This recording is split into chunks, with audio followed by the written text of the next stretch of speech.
It's 9 a.m., time for the only garden talk radio show in Milwaukee.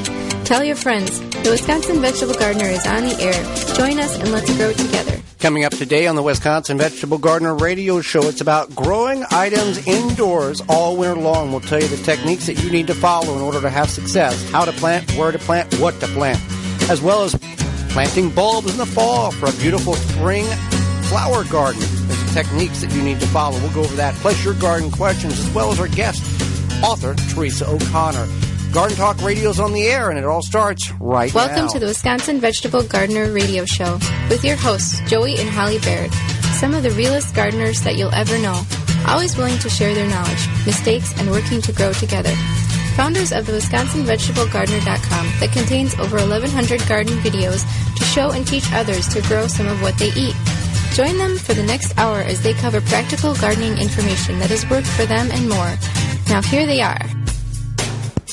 Welcome to the Wisconsin Vegetable Gardener radio show on 860 AM WNOV and W293CX 106.5. So happy you've taken a little time out of your day to join us. I'm your host, Joey Baird. Beside me is my wife, co-host, best friend, and gardening partner, Holly Baird. The WisconsinVegetableGardener.com is the website that contains now 1,200 plus garden videos, short and long format videos, as well as every single episode of this particular radio show in video and podcast form, as well as it's on your favorite podcast providing website. You can get a hold of us in a number of ways. One is through email at twvgshow@gmail.com. You can also tweet us. Our Twitter handle is TWVGshow or hashtag TWVG. There's a pattern developing here. Or you can also call us on the IV Organics 3-in-1 Plant Guard hotline. That's correct. The IV Organic 3-in-1 Plant Guard naturally protects plants against damaging sunburn, insects, and rodents, protects newly installed plants and trees, shields pruned and damaged surfaces for use on your roses, fruit and nut trees, ornamental trees, and shrubs. This product is non-toxic, environmentally safe, and organic. For more information, visit ivorganics.com. You can call in at 414-444-5250 anytime during the show with your question or comment. Just during the show. You can email us. You can email us anytime yeah. at twvgshow@gmail.com. That's right.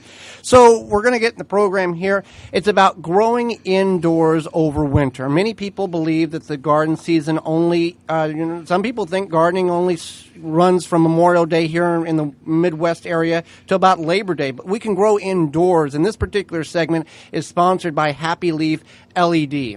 Happy Leaf LED. This segment is sponsored by Proudly Made in the USA, a grow light for beginners or advanced indoor gardeners. They have universal LED recipe. That means you just turn it on and watch your leafy greens, herbs, vegetables, any plant really grow and thrive. It's anywhere, anytime gardening. A professional grade grow light with a home gardener's affordability. No fans, no motors, just plug it in and grow. Find out more and visit happyleafled.com. and use code WVG at checkout to save 5% on orders of $50 or more. Yeah, they have a variety of different sizes of grow lights and kits in which you can grow indoors at your home or on your desk at work all year round. Yeah, they have a cute little... garden in a box. Garden in a box, yep. So, with that being said, number one, we need a good grow light. So we've got the Happy Leaf LED grow lights that we can utilize, whether you're in a 4-inch light, a 17-inch light, a 33-inch light, or beyond.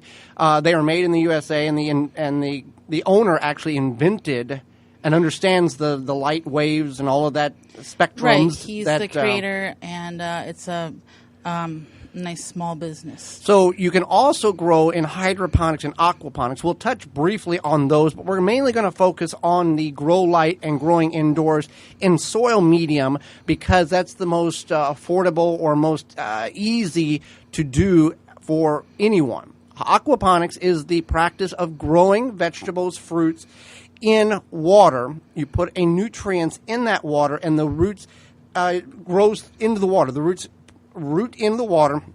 You use other material, stones to grow through, other type of mediums, and then you got to keep the pH regulated. You've got to give the nutrients for it. So it's a little more of a, if you're new to it, fidgety type of getting things balanced. Some things grow really well, other things have issues. And then aquaponics is the practice of growing in that same type of condition, but instead of using nutrients in the water, you're supplementing that nutrients with fish from another area, and you're bringing that fish essentially fish waste that's in the water, running it through the system in order for the plants to pick up the nutrients in which is needed to grow correctly or properly.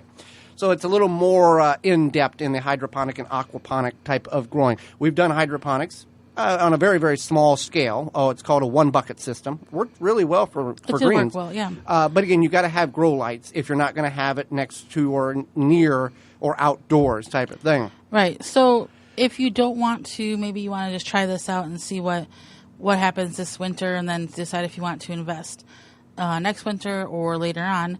You can do something like planting herbs or leafy greens by a south-facing window. Right.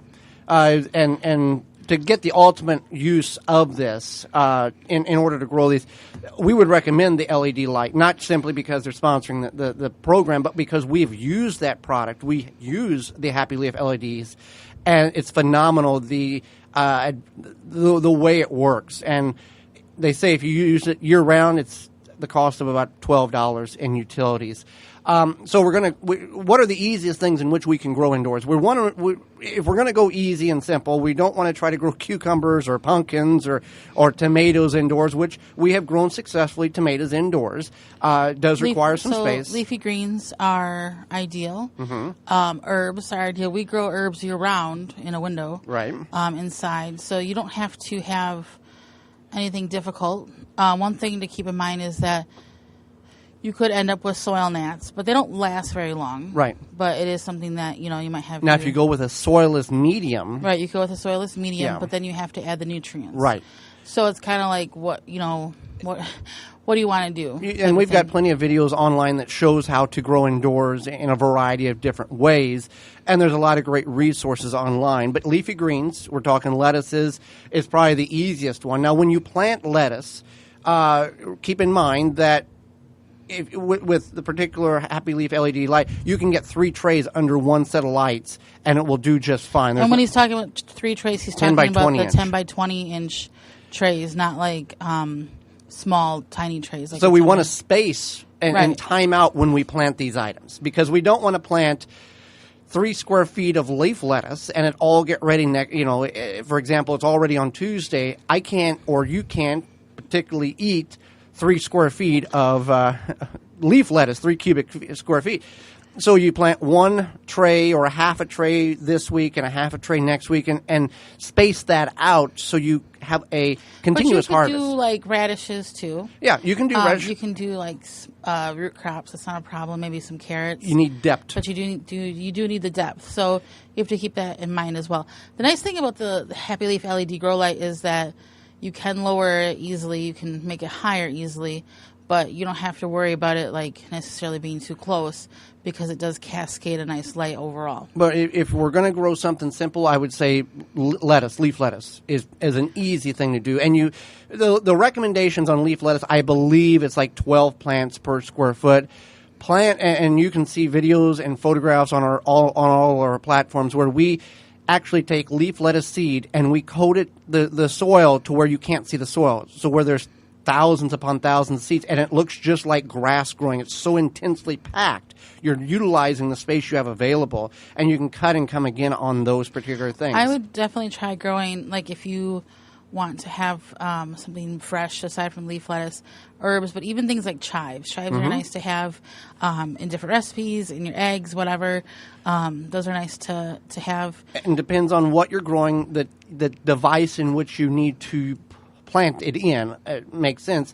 Even indoors, the smaller the device, the smaller the unit of soil mass, the quicker it's going to dry out, because the dryness of the air in the house over the winter, the heat sucks that moisture out. So you want to keep that in mind as well. If you want to do something that you really don't need a grow light for, microgreens. Yeah, microgreens are easily grown on a windowsill. What are microgreens? Because we can get this at sub shops. Do you want microgreens? Are you talking about sprouts? Sprouts. Okay, let's go with sprouts first. Okay. There's a difference here. Yeah. Okay. So sprouts are basically sprouted seeds. Okay. You don't need anything fancy. You just need a glass jar. It doesn't have to be a mason jar, just a glass jar. And then you can use like an old piece of screening or some old pantyhose, whatever, to put over the top of that jar so that you can put water in there and rinse the water out. It can breathe. Yeah, and it can breathe too, but you need to be able to to strain it a little bit too. So you start with your seeds. Most people do like radish seeds, smaller seeds, carrot seeds. You can sprout those. We sprouted pumpkin seeds, and that was disgusting. Yeah. So the smaller the seeds, the better. You get better tasting sprouts. So beets, beet seeds. Beets, Swiss chard, that type of brassica. Yeah. So you just kind of soak them, rinse them, and then after a few days, they'll start to grow, and then within less than a week, you'll have a good amount of sprouts. Now let's talk about microgreens, since we brought that term up. Microgreens are typically just smaller pieces of lettuce. Right. Or other plant like beets or cabbages or broccoli that's just sprouted up that you can cut and eat right away. It doesn't regenerate a new plant once you harvest that small 1 or 2 or 3 inch tall plant that you're harvesting. So it's a very quick turnaround. There's a lot of nutrient based. It's very nutrient dense. So that's something that you can look at, that you can do in trays or in pots. But again, it's not like lettuce where you cut the leaf lettuce, and it comes back. These are a one and done deal. One and done, yep. So other things in which we can grow indoors, we have been able to grow successfully bush beans because those are self-pollinating. We want to avoid, for the most part, growing plants in which need pollination. I mean, we got a dwarf lime tree in the kitchen in which we have to physically hand pollinate with Q-tips from the male and female flower. But for the vegetable or green line, tomatoes, we've been able to do that successfully. Again, we've had to elevate the light higher in that area versus other areas where the plants are smaller. So what we find is the greens seem to be the best way to go. The repetitive or the quickness of the greens. Again, you can do spinach, Swiss chard. It's very easy to do. And you can get very lush, large plants out of those particular... But I think it's also good to point out that you can do herbs. Yes. Because you pay a lot of money at the store for fresh herbs. So if you can grow them, year-round, inside or outside, wherever you decide to grow them, but in the winter you can grow them inside, then you have the ability to save money, and you kind of have something nice and green growing in your house. And it does, to a certain level, purify the air. These things do clean some of the air, and based on the specific plants in which you're growing, has more of an effect than other plants. So just a small little snippet of things you can grow indoors. It doesn't have to be, we're done, it's winter. We can grow herbs, we can grow greens. We definitely grow lettuce indoors over the winter months, and you can do it even on just the window next to the patio type of thing, but you want a preferably south-facing window at best to make it work. You could do east. That will work as well. We've made east window work as well as west. North, you're not going to have the success that you would because it's just a very dark area of the property whenever you don't have the sun on the north side. So when we come back, we're going to talk about planting bulbs. We need to plant bulbs now in order to get pretty flowers in the spring. We're going to go over the techniques in which you need to follow so you can get that pretty landscape and impress your friends right after this.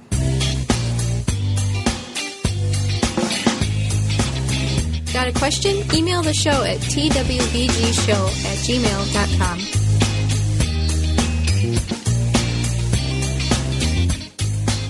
Hoss Tools wants to help you grow your own food. From seed starting supplies, hand tools, drip irrigation, harvesting equipment, and a complete line of all-natural pest control solutions, they've got you covered. Keep your garden weed-free with their time-tested, American-made wheel hose that are built to last a lifetime. And their precision garden seeders have proven design for planting a wide variety of seeds. Hoss Tools has what you need to get the most out of your growing space, large or small. Free shipping and outstanding customer service. Shop online or request a free catalog at hosstools.com. The number one key to healthy, productive plants are the roots. Starting from seed to full-grown plants, rootmaker.com has the answer. From seed starting trays with an innovative design that air prunes the roots, creating a fabulous root system, never again will you have root-bound plants, to multiple gallon grow bag sizes to raised beds. Rootmaker.com has your grow needs covered. Visit rootmaker.com.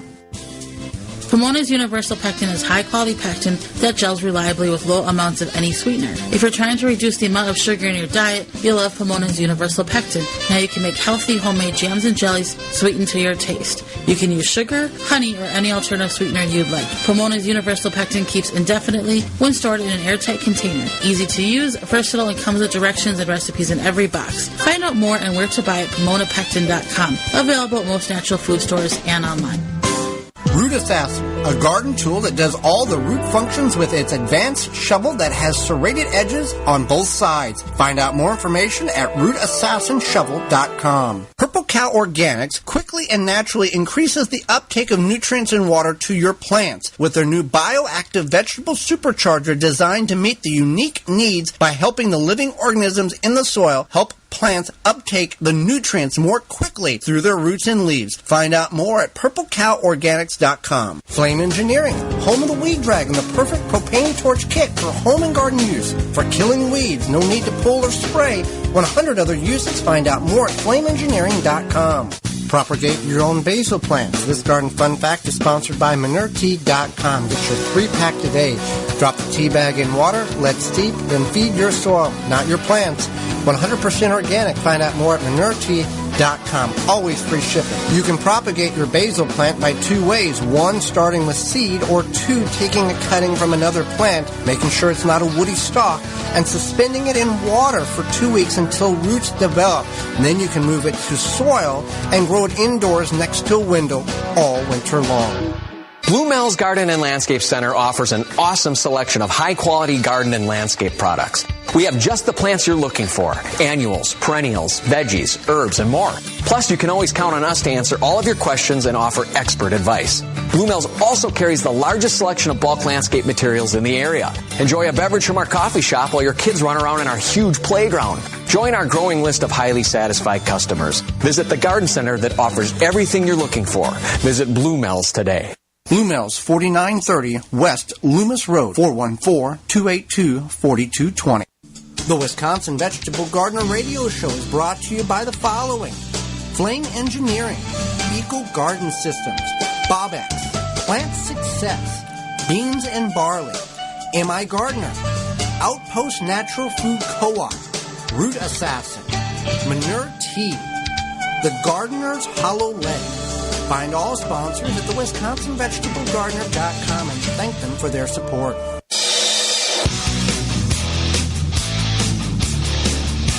Looking for the only garden talk radio show on your dial? You found it, the Wisconsin Vegetable Gardener Radio Show with your hosts Joey and Holly Baird.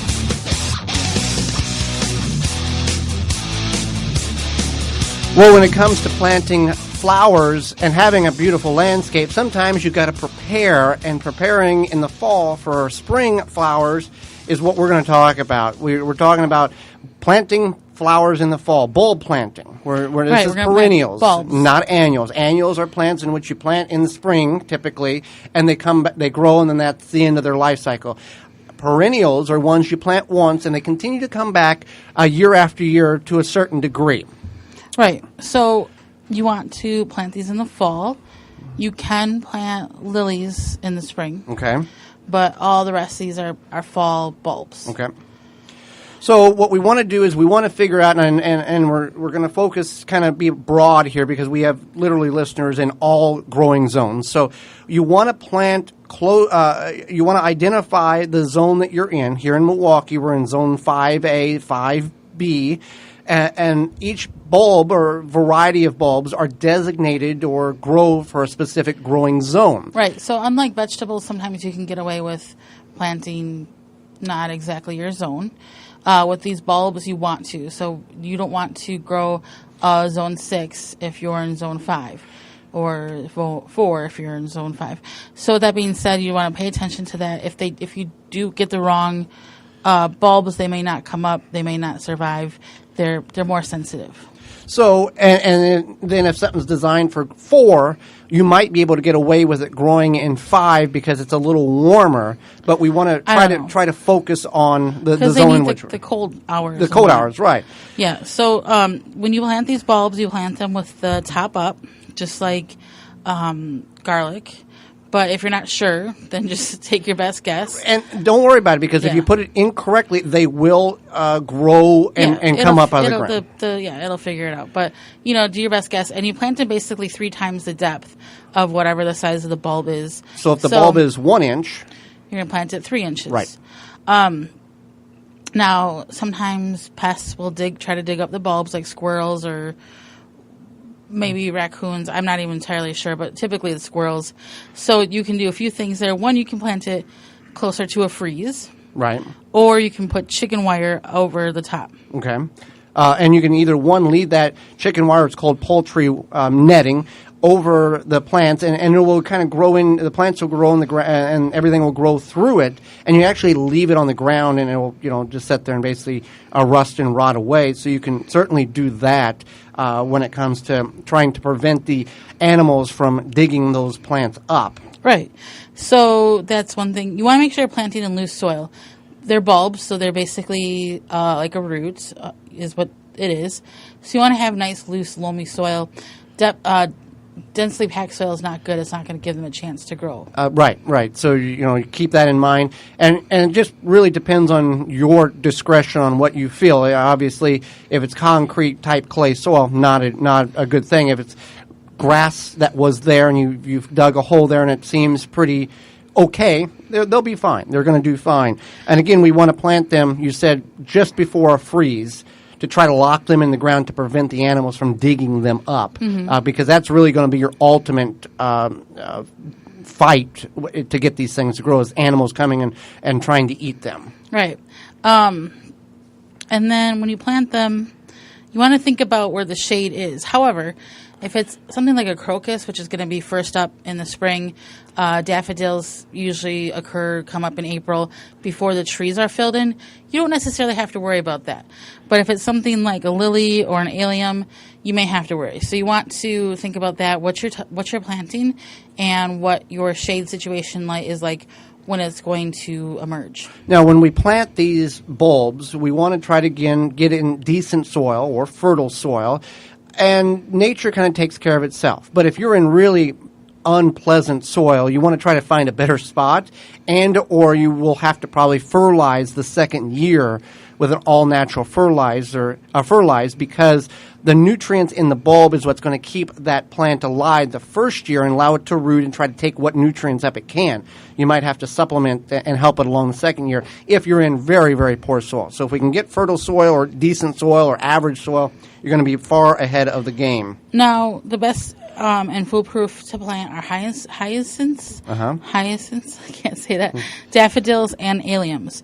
So if you're like, this is my first year, blah, blah, blah, that's what you want to go for. It'll give you some confidence. They'll grow. You'll be good. Daffodils are pretty indestructible. They kind of just continue to grow forever. You may have to divide them at some point because they might start to kind of spread a little bit. So definitely something to think about is if you like daffodils, you're good to go. Lilies will last a long time. A lot of these other bulbs, we've talked to a couple of experts, because of the way the industry has worked and how they're and everything. 2 to 3 years is kind of what we're looking at. And the that's max. especially for tulips. A lot of people like tulips, but you have to keep that in mind. The first year, just plant them. You plant them in your nice loose soil. The second year, you do have to fertilize them, and it doesn't hurt to fertilize them year after year, just to boost your soil and whatnot. But the first year, you don't have to worry about that. So, with that being said, we want to look at how many do we get in a package. If you go to your garden center, you're going to get between 10 and 25 based on the manufacturer. It's kind of what we're looking at, and when we want to. Holding them, I've had questions about, I forgot to plant my bulbs, now it's January, what can I do? Well, can I put them in the freezer to mimic the cold hours and then plant them? Well, you can try to do that. It's really kind of a 50-50 shot whether or not they will do well, because that's why we have to plant them in the fall, because it's called cold hours in order to get the internal DNA, whatever you want to call, in the bulb to go through its cycle in order for it to grow correctly in the spring. we need it to have so many cold hours, and that also depends on your zone area and the type of bulb or flower in which you are trying to get developed and grow. Can you plant these in a container? No, not ideally. So you need not ideally. No. Some people can make it work successfully. Yeah, but you can try. I think if it was your first year planting bulbs, though, I would just go in the ground. Because it's a plant and basically forget. In the container, you're going to have to remember to water, even though it's cold and it's winter and whatever the case is, and that container is elevated, which exposes it more to the air and actually affects the development of the bulb whenever spring comes. So we want to just put them in the ground. We can put these pretty much anywhere that we want to plant. Now, you can use an auger. You can use a bulb planter. You can use a trowel, whatever. If you use an auger, like an auger driller, you want one that has what's called a slipping clutch. Well, the drill. The drill. The drill has a slipping clutch. So the drill, so that you're not drilling and all of a sudden this thing catches a root and then it spins around and breaks your wrist. So a lot of you have to look for these. If you're going to use a drill and place an auger, you can use an auger from Power Planter. They're a sponsor for next year. They've signed on. They have a variety of different sizes. If you're going to plant a lot, and what this slipping clutch on this drill is, you may have to ask specifically for it because not all manufacturers create this on their drill. But it's whenever you catch something, instead of it going, it goes and it stops spinning and it pops it. What's that noise again? Yeah, it keeps it stops the bit from spinning, and keeps whatever it catches on, so it doesn't hurt your wrist or whatever. And when we talk about lilies, we're talking about traditional lilies, not day lilies.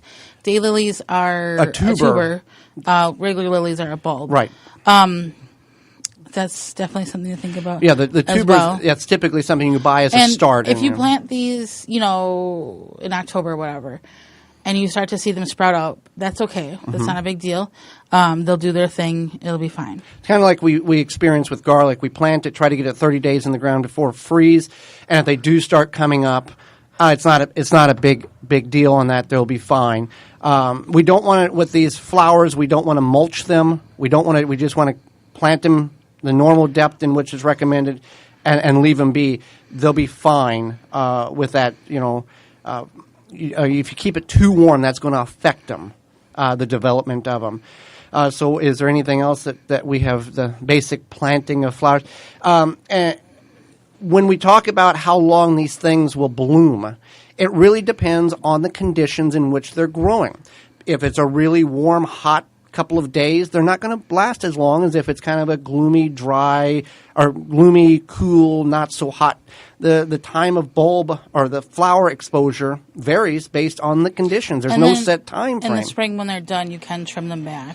Well, you can trim them back. A lot of times, many gardeners will just kind of leave them alone for a couple of weeks or a month to allow the green to absorb as much sunlight to redevelop and re-energize the bulb before it goes back into dormancy the next year. And with these flowers, it is a one and done. There's not going to be multiple blooms. It's going to be one bloom for a couple of days or maybe a week, and then that's it.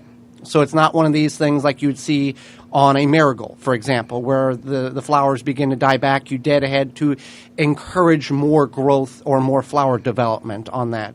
So if you're going to look at planting some bulbs, getting some bulbs in the ground, now's the time. Go to your garden center. If you're here in the Milwaukee area, you always check with Blue Mel, see what they have available, and get them in the ground. And you can color coordinate these so they each come up at a different time, and the colors, kind of cascade across the flower bed.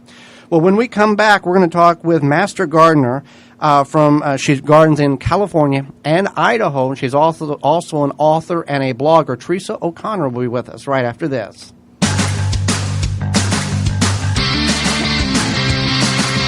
.24/7, 365. The WisconsinVegetableGardener.com has all the gardening information you need: videos, digital magazines, replays of shows, and more. Do you have a problem with deer or small herbivores eating your vegetation? There is a natural solution that is safe for your pets and family. Bobex is the answer. An environmentally friendly solution to protect your plants, will not wash off, and is guaranteed. Bobex Deer was independently tested against 9 known competitors and rated 93% effective, second only to a physical barrier. Bobex can be used on all types of ornamentals, trees, and shrubs. Ask for it by name at your local independent garden center. Find out more, visit bobex.com. BOBBEX.com. An Oya is an unglazed porous clay pot with a short neck and a wider belly. Bury your Oya neck deep in your raised bed, container, or ground garden and let the Oya do your watering by releasing water as needed. How? By soil moisture tension for all you techies out there. This is an eco-friendly, efficient, ancient way to water your plants using up to 70% less water than other irrigation methods.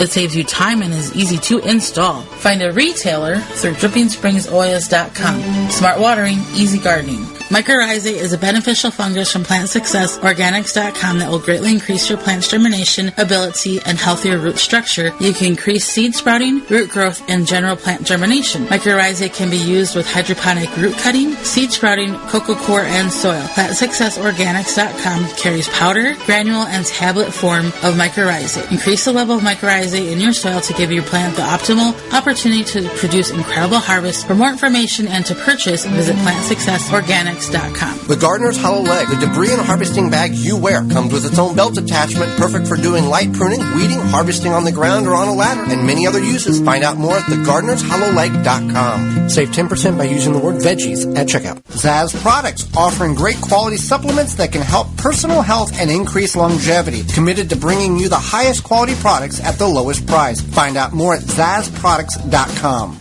Tall Earth Wood Treatment, all-in-one preservative and stain, offers lifetime protection and creates a unique silver-aged wood finish. All ingredients are non-toxic, eco-friendly, perfect for garden beds and veg trucks. Find out more at tallearth.com. Free shipping on all orders. Use coupon code WISCONVEG to save 15% off orders placed at tallearth.com. Beans and Barley Market and Cafe, a neighborhood specialty grocery store for the east side and greater Milwaukee area where you can find all you need, from fresh produce to bakery to organic frozen dinners, from wine to fresh squeezed carrot juice. A health food store with hundreds of products, vitamins, supplements, bath and body items, magazines, cards, books, and a knowledgeable staff. Catering available, open daily at 8 a.m. The restaurant serves breakfast, lunch, and dinner 7 days a week with a menu of good, healthy, homemade food, including vegetarian and non-vegetarian specialties. 1901 East North Avenue, Milwaukee, 414-278-7878, and online at beansandbarley.com. The Wisconsin Vegetable Gardener Radio Show is brought to you by the following: Haas Tools, Tree Diver, Root Maker, Seeding Square, Rebel Green, Dripping Springs Oyas, Zaz Products, Shield and Seal, Pomona Universal Pectin. Find all sponsors at thewisconsinvegetablegardener.com and thank them for their support.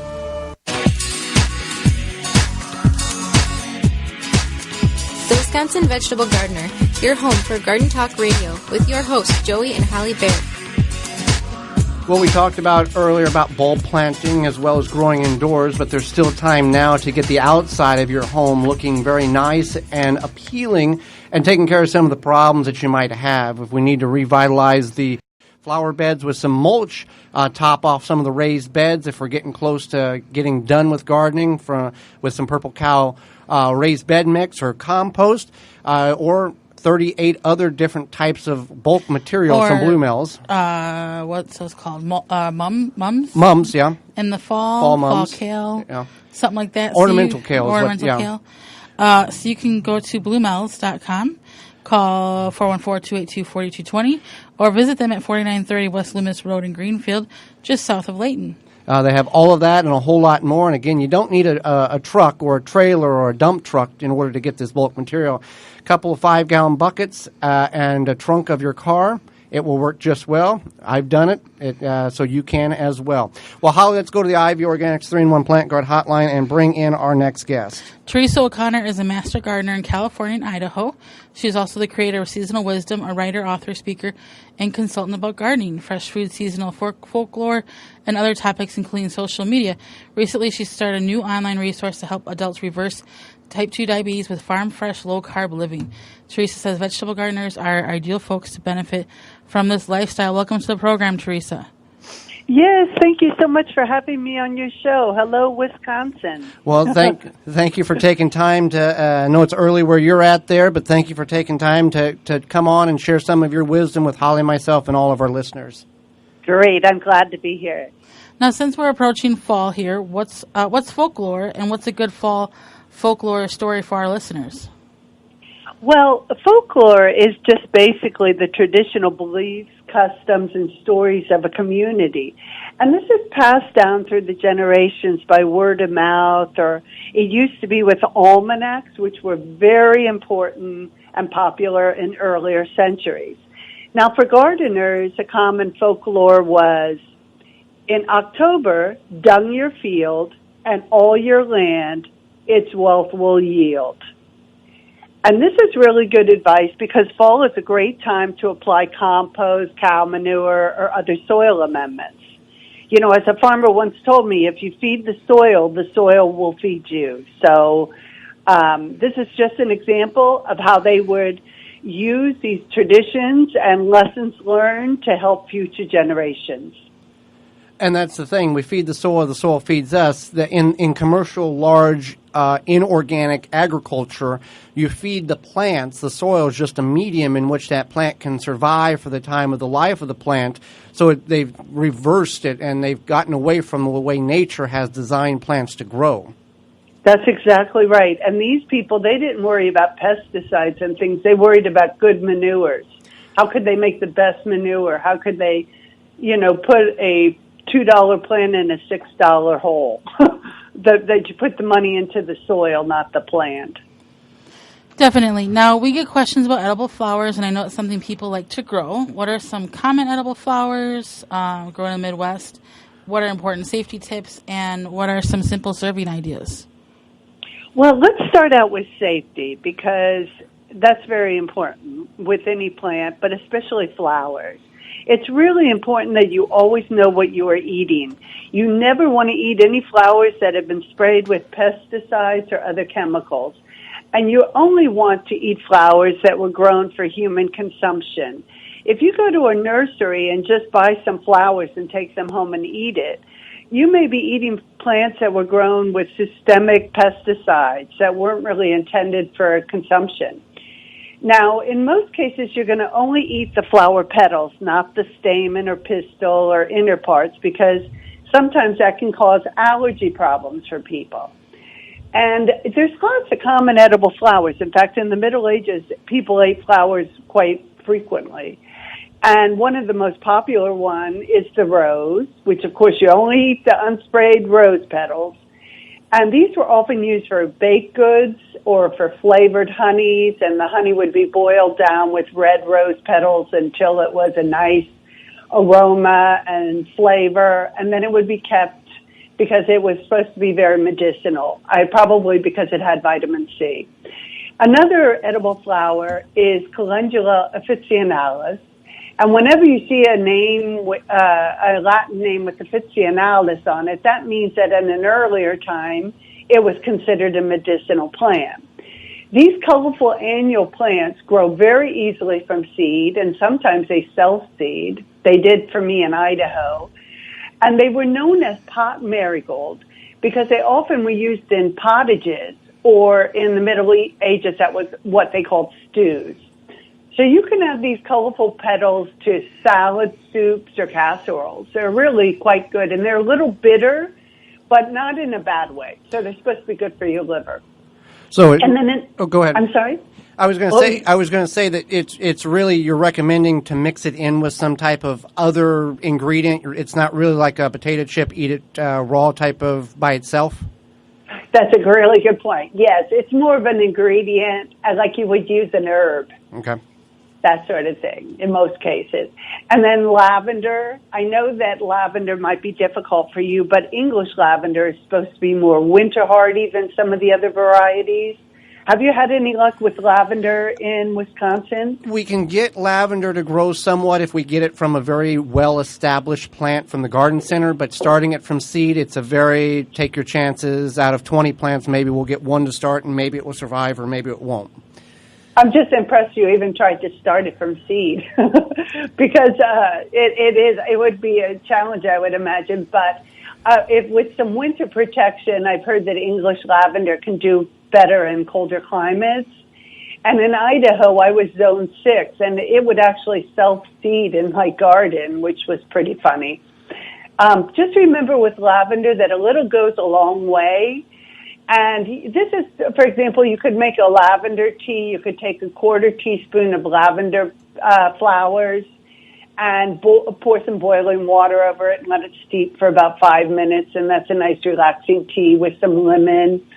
It can also be used in baked goods. You could grind up sugar. Not that I encourage people to use a lot of sugar, but if they are going to, you can add a little bit of lavender to that. Just a little bit, maybe 1 to 10, that kind of ratio. A really popular edible flower is nasturtium, and I'm pretty sure they grow in Wisconsin, don't they? Yes. They grow as an annual, right? And the most important thing about nasturtiums are not to fertilize them too much, or they won't flower very well. So they actually do better in average soil. But you can eat the flowers and the leaves, and they have a peppery taste. And Thomas Jefferson used to grow nasturtiums at Monticello, and he would pickle the unopened seeds like capers. Interesting. Yeah. And then there's violas and pansies are also edible. Just eat the leaves. The petals, not the leaves. Eat the petals. And they're great for salad, soups, syrups. And, they're one of the earliest flowers to come in spring, and I used to grow them a lot in fall in Idaho, too. Well, Teresa, you taught people how to grow food for years as seasonal wisdom. Why did you start farmfreshlowcarbliving.com? What was the inspiration behind this new movement in your, garden career? Well, thanks for asking. I was working as an assistant editor for the University of California's UC Food Observer, and I was writing about food and farming and health and nutrition, and I was implementing their social media, and I would see a lot of conflicting information, and I thought, no wonder people are confused. It was like beef is bad for you, beef is good for you, what plant-based is best, what is going on? So when I was personally diagnosed with type 2 diabetes, I thought I was already eating the right foods because I was following the expert advice, and I was writing about these issues, and I had actually worked for the same PR agency that invented the nutritional pyramid for the USDA decades earlier. So I was really frustrated. But I went to a certified nutritionist who was up on much of the latest research about fat and carbohydrates and protein, and she put me on a low-carb diet. And I was very skeptical because I had been paid to write the other side of the story. And I do think that those foods are healthy, but I don't think they're healthy for everyone, particularly at the quantity in which they're eaten. And when I started to personally embrace a farm, fresh, low-carb living, it changed my life. I lost 30 pounds without counting calories, not even exercising as much as I had been exercising, which amazed me. My blood pressure dropped, my triglycerides dropped, and I reversed my diabetes and got off of diabetes medication. So for me, it was clear that this was the right way for me to be eating in this stage in my life. And I knew if I could do this, that other people could do it. And so I wanted to give people the straight talk about how to get healthy again. Fantastic. Now, why are vegetables so important for this lifestyle? And how is this different from a typical, type 2 diabetes diets in the United States? Well, vegetables are the best carbohydrates you can eat. People don't realize that vegetables are even carbohydrates. They think all the carbohydrates are the processed grains and things, but vegetables are carbohydrates that are the best you can eat. Not only if you're type 2 diabetic, but if you're anybody at any age. They're the most nutrient-rich. They have valuable phytochemicals that we're just beginning now to understand. They taste good. They're versatile. and they don't break down quickly into glucose in your body and spike your blood sugar like processed grains and starchy foods do. And unfortunately, only about 1 in 10 Americans are eating the recommended amounts of vegetables, which is about 2 to 3 cups of vegetables a day. And that's according to the Centers for Disease Control.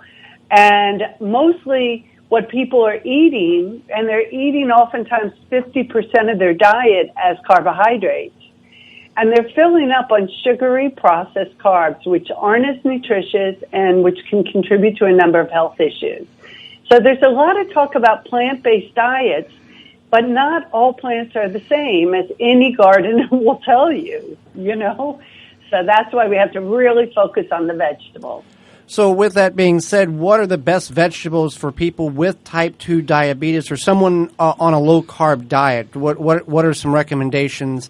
Obviously, I would assume you would suggest to speak with their physician, but what would you recommend for them to eat? Well, I think that the best thing that you can eat for any of the vegetables are the leafy vegetables, because they have the lowest carbs, but they're very high in nutrients.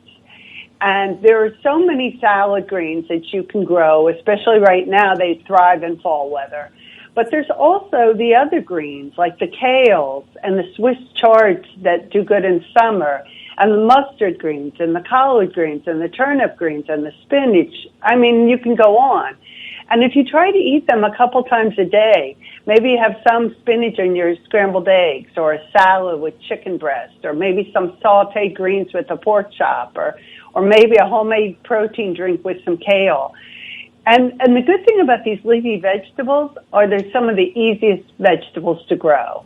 I mean, you can sow salad greens in a row, and then as they start to grow in, you can thin them and eat the little teeny salad ones. And I've even moved, if I didn't get my rows straight, I'd move them around. You can do that. They're pretty flexible.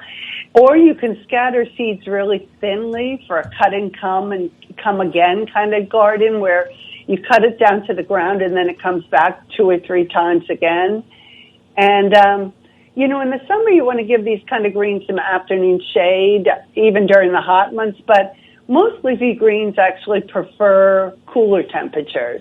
And they like to have some winter protection, and if they do, they can actually grow quite long. For example, Nikki Jabor lives in Nova Scotia, and she wrote a book called The Year-Round Vegetable Gardener. Have you ever had her on your show? Yes, we have.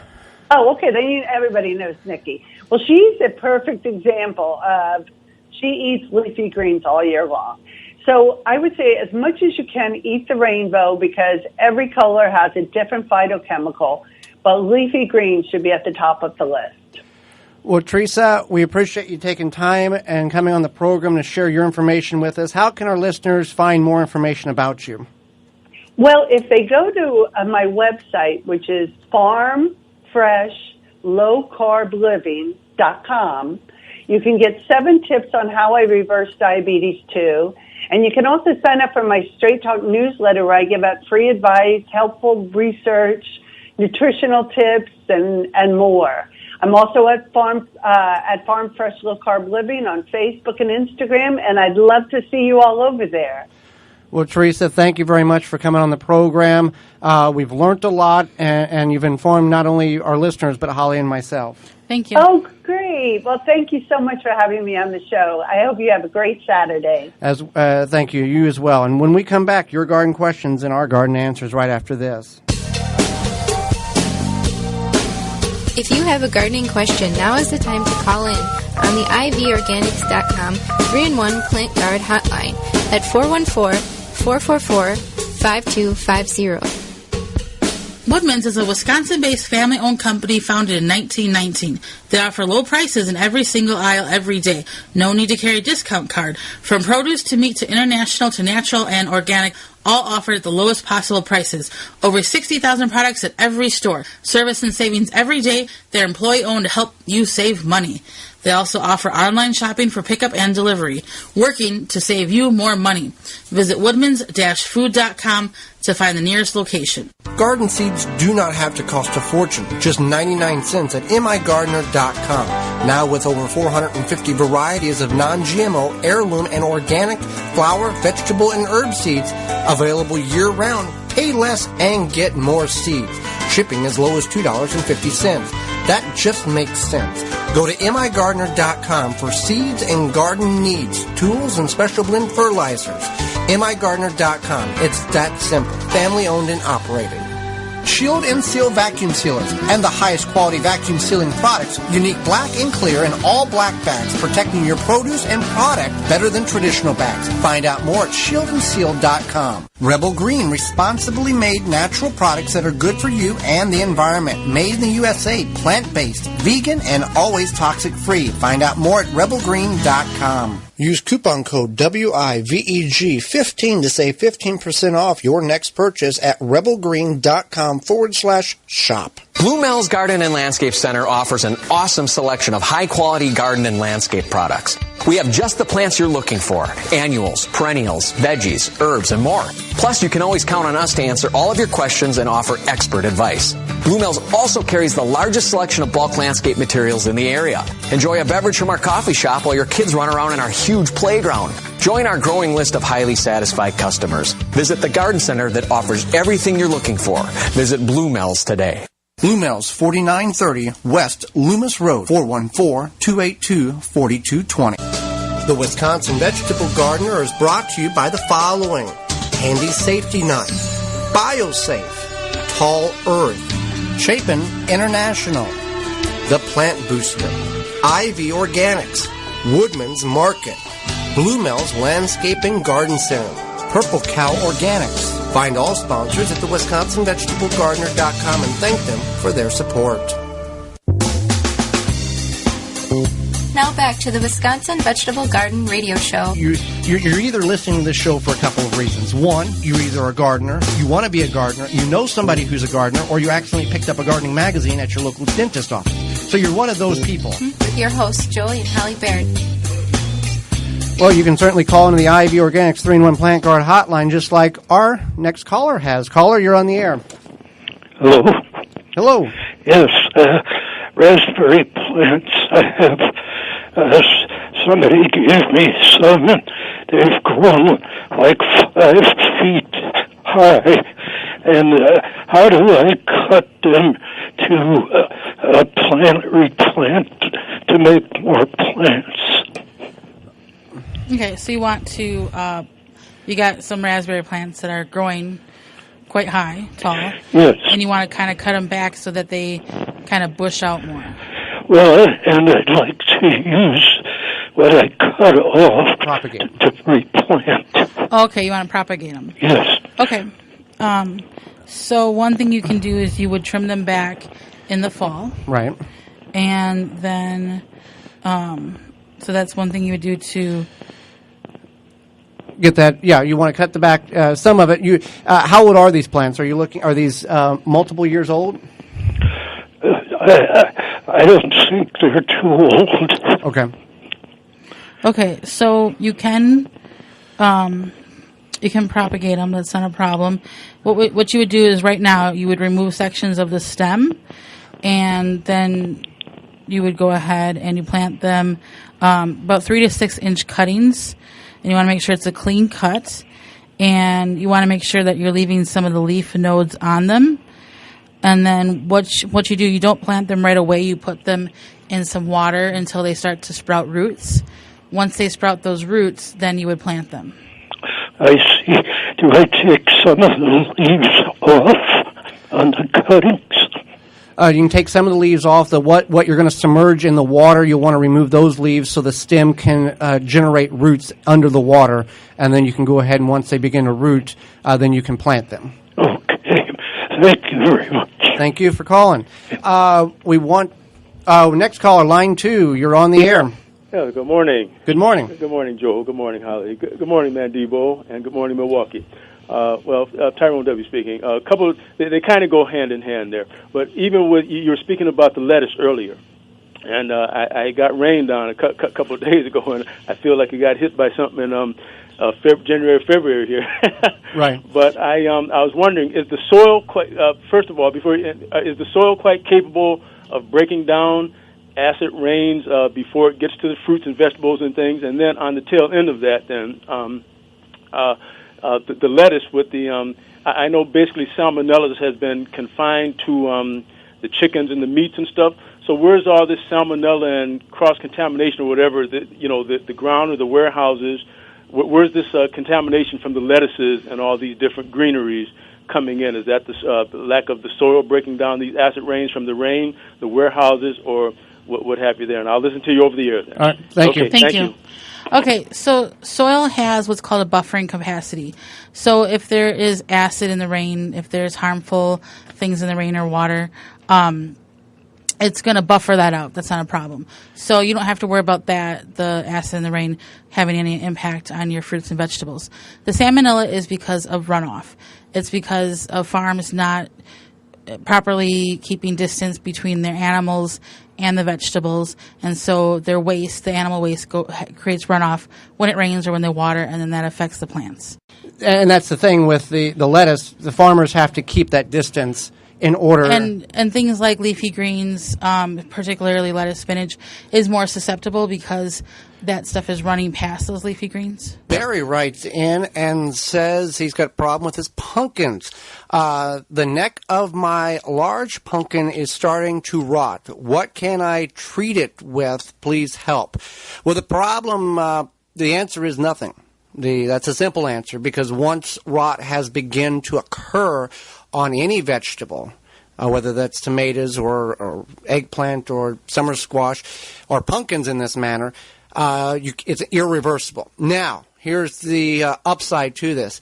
If your pumpkin is nearly ripe or is ripe and you notice rot to begin to occur on it, you can harvest it and remove the rot portion of it, and the majority of that fruit or vegetable is edible, is safe to consume once you remove all the rotted areas of it. Now, that's one way to save it, but if rot is already occurring, there's nothing in which one can do in order to fix that problem.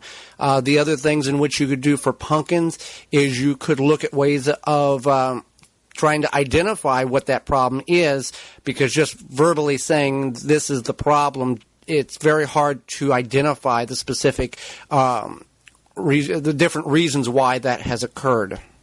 Another question, it's a tree question. I have a tree and it has webbing with tiny worms in the webbing. What is the problem, or what is it? Well, most likely, based on the description that you're sending in, tint worms. What you want to do is safely remove the infected portion of that tree, the limb, the branches, that area, and you can burn them or you can throw them in the trash, either or. You don't want to put them in your recycling bin or for municipality trash pickup, but there are treatments in which you can apply if you're having this issue more frequently. You can also spray it with soap solution to help rid the problem. But if it's a large infected problem on your trees, then you might need to seek more professional help. If it's just a small area, just go ahead and remove that branch or that limb right now and dispose of it. Otherwise, it can and will spread to other portions of the tree. Also, with tree problems, we've seen this year here in the Milwaukee area, we've had a prolonged period of drought, and the leaves have been beginning to drop, and even some of these fruit trees that we've had has dropped a good amount of small fruit because it can't sustain it. We've still got a tremendous amount of fruit on the trees, but it's just the tree understands how much it can support, so it basically cuts off and kills off what it can't support to better carry on the traits and the survival of the tree. So if you're seeing that occur with your leaf trees or your fruit trees, don't worry about it. There's nothing that you need to do. We've got a lot of rain now. It should help fix the problem, but that's the reason why it was occurring. It was trying to support the tree by aborting the leaves and fruit. Well, that will wrap the show up. We appreciate you tuning in and taking some of your day to join us on the program. Programming note, join us next week when we're going to go over unique vegetables and the way they grow. We're going to go over about 5 different vegetables that maybe you think you know how they grow, but we're going to tell you how they really do grow. They're very fascinating. As well as dealing with slugs. We've had a lot of rain in the area, at least here in the Milwaukee area and upper Midwest areas.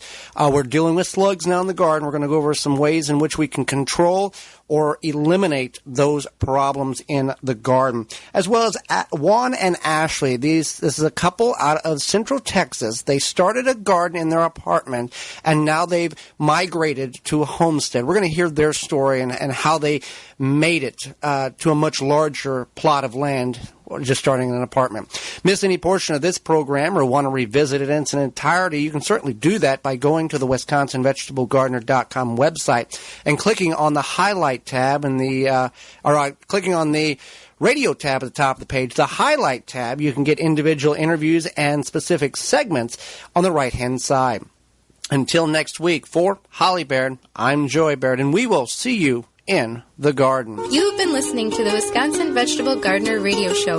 Tell a friend and join Joey and Holly again next week so we can all grow together. The Wisconsin Vegetable Gardener Radio Show is a production of the WisconsinVegetableGardener.com in association with WI Garden Media Broadcast live from the WNOV 860 AM and the W293CX 106.5 FM Courier Communication Studios in Milwaukee, Wisconsin.